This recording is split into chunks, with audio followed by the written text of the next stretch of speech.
Integritas. Itu wajib. Integritas. Semangat. Hai teman-teman, kami mahasiswa Unimor, Fakultas Ilmu Sosial dan Politik, Program Studi Ilmu Pemerintahan, akan mempresentasikan hasil diskusi kami mengenai pembangunan politik sebagai pembinaan demokrasi. Pandangan bahwa pembangunan politik adalah seharusnya sama dengan usaha pembentukan lembaga-lembaga dan praktik-praktik demokrasi. Dalam pandangan banyak orang, tersimpul anggapan bahwa pembangunan politik yang sungguh-sungguh bermakna adalah pembinaan demokrasi. Contohnya lembaga-lembaga negara seperti Yang pertama, Presiden. Presiden merupakan salah satu nama bagian jabatan resmi yang digunakan untuk seorang pemimpin salah satu organisasi, perkumpulan, perusahaan, perguruan tinggi, atau juga pimpinan suatu negara. Tugas Presiden sebagai kepala negara: 1. Presiden memegang kekuasaan yang tertinggi atas Angkatan Darat, Angkatan Laut, dan Angkatan Udara. Yang kedua, Presiden mengangkat duta dan konsul. Yang ketiga, Presiden menerima penetapan duta negara lain dengan memperhatikan pertimbangan Dewan Perwakilan Rakyat atau DPR. Wewenang: Presiden berhak mengajukan rancangan undang-undang kepada Dewan Perwakilan Rakyat. Yang kedua, Presiden dengan persetujuan Dewan Perwakilan Rakyat mengatakan perang, membuat perdamaian, dan perjanjian dengan negara lain. Kedua, kementerian. Kementerian negara adalah lembaga pemerintahan yang membidangi dan bertanggung jawab atas urusan tertentu dalam pemerintahan negara. Suatu negara memiliki banyak susunan kementerian dengan tugasnya tersendiri, dan setiap kementerian negara bertanggung jawab pada bidangnya masing-masing. Kementerian negara berada di ibu kota negara. Tugas Kementerian Negara: yang pertama, mengikuti dan mengordinasi pelaksanaan kebijakan dan program yang sudah diletakkan pada bidang tertentu yang menjadi ranah dan tanggung jawab.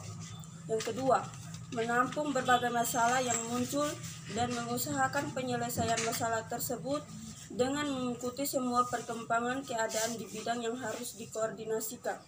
Yang ketiga, melakukan koordinasi dengan berbagai direktur jenderal dan pimpinan lembaga lainnya untuk bisa bekerja sama dan menyelesaikan masalah yang berkaitan dengan bidang yang dikoordinasikan dalam negara. Wewenang kementerian: yang pertama, melakukan koordinasi untuk memberikan sebuah pelayanan kerumah tanggahan dan juga protokol yang akan diberikan kepada presiden dan juga wakilnya. Yang kedua, melakukan sebuah pelaksanaan pada tugas tertentu yang akan diberikan kepada seorang presiden. Yang ketiga, sebuah kewenangan lain yang di mana kemudian telah sesuai dengan ketentuan dari Perpu yang dimana sedang berlaku. Fungsi kementerian: yang pertama, koordinasi dan sinkronisasi perumusan, penetapan dan pelaksanaan kebijakan kementerian atau lembaga yang berkait dengan isu di bidangnya. Kedua, mengendalikan pelaksanaan kebijakan kementerian atau lembaga yang terkait dengan isu di bidangnya. Yang ketiga, berkoordinasi melaksanakan tugas, pembinaan, dan pemberian dukungan administrasi kepada seluruh unsur organisasi di lingkungan bidangnya. Yang keempat, pengolahan barang milik atau kekayaan negara yang menjadi tanggung jawab di bidangnya. Keempat, pengawasan atas pelaksanaan tugas di lingkungan bidangnya, pelaksanaan fungsi lain yang diberikan oleh Presiden. Yang ketiga, tentang Majelis Permusyawaratan Rakyat. MPR atau Majelis Permusyawaratan Rakyat merupakan lembaga legislatif bikameral yang merupakan salah satu lembaga tertinggi negara dan sistem ketatanegaraan Indonesia.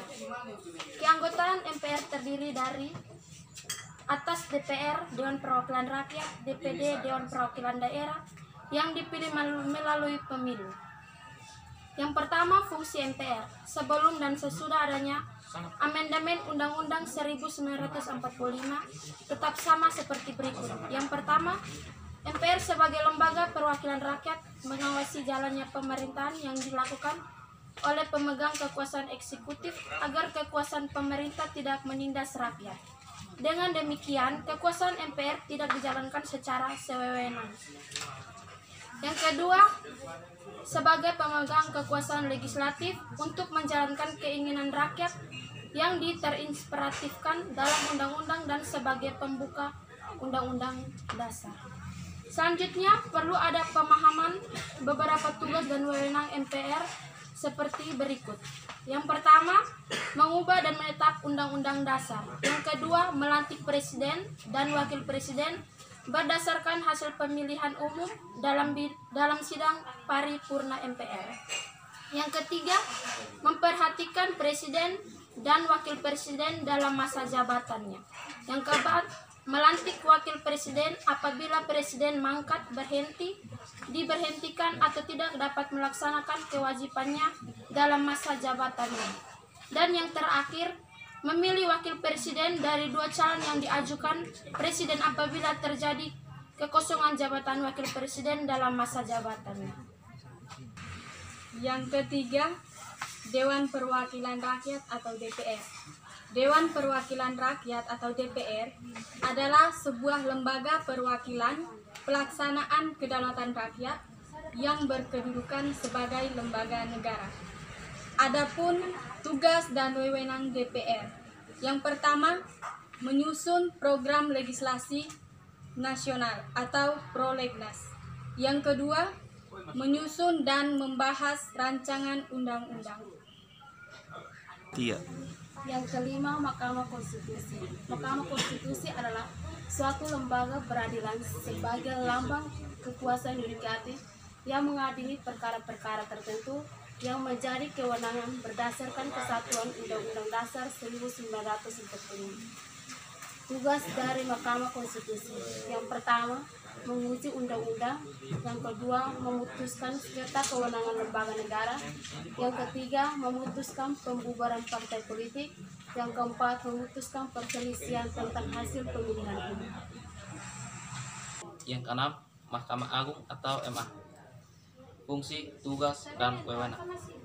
Fungsi Mahkamah Agung. Berikut ini terdapat beberapa fungsi. Mahkamah Agung terdiri atas 5 bagian, yaitu 1. Fungsi peradilan. 2. Fungsi pengawasan. 3. Fungsi mengatur. 4. Fungsi nasihat. 5. Fungsi administratif. Tugas Mahkamah Agung. Adapun tugas Mahkamah Agung adalah sebagai berikut. 1. Melakukan pengawasan tertinggi terhadap penyelenggaraan peradilan di semua lingkungan peradilan dalam menjalankan kekuasaan kehakiman. 2. Mengawasi tingkah laku dan perbuatan para hakim di semua lingkungan peradilan dalam menjalankan tugasnya. 3. Mengawasi dengan cermat semua perbuatan para hakim di semua lingkungan peradilan. Wewenang Mahkamah Agung. Adapun wewenang Mahkamah Agung dalam lingkungan peradilan ialah sebagai berikut. 1. Memeriksa dan memutus permohonan kasasi terhadap putusan pengadilan tingkat banding atau tingkat terakhir di semua lingkungan peradilan. 2. Memeriksa dan memutus sengketa tentang kewenangan mengadili.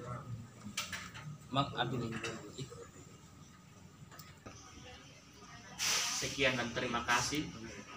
Kami dari kelompok Integritas dalam mempresentasikan hasil diskusi kami. Saya Fian.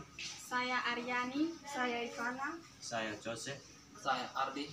Saya Dista. Saya Vira. Bye bye. Bye.